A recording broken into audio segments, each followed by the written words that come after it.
बातमी मुंबईतून। मुंबईची हवेची गुणवत्ता खालावली आहे। मुंबईच्या हवेचा AQI 118 वर पोहोचलाय। प्रशासनाने योग्य कार्यवाही करावी अशी मागणी आता नागरिकांकडून होतीये आणि याचा आढावा घेतलाय आमच्या प्रतिनिधींनी। मुंबईत हवेची गुणवत्ता गेल्या काही दिवसांपासून घसरत चालली आहे। एकीकडे थंडी वाढते तर दुसरीकडे हवेच्या आत असलेल्या PM2चं प्रमाण देखील कमालीचं वाढताना पाहायला मिळतंय। मुंबईची हवा आज पुन्हा एकदा खराब स्थितीत असल्याचं बोललं जातंय। AQI हा 118 वर पोहोचलाय।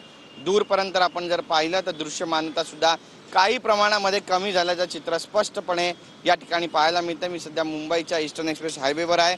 या ठिकाणची सगळी दृश्य आपण पाहू शकता।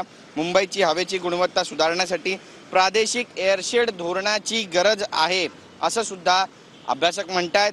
मात्र स्थानिक प्रदूषणाला नियंत्रित करण्यासाठी मुंबईला तटीय एअरशेडमध्ये समाकलित करण्याचा प्रस्ताव एका देशव्यापी अभ्यासकांनी सुद्धा मांडलेला आहे। जेव्हा मुंबईमध्ये हिवाळ्यामध्ये हवा दूषित होते, श्वसनाच्या समस्यांना पूर येतो आणि यामुळे मुंबईकरांचं जीवनमान सुद्धा खालवतंय। यावर काही ठोस उपाययोजना प्रशासनामार्फत केल्या जातील का पाहणं महत्त्वाचं ठरेल।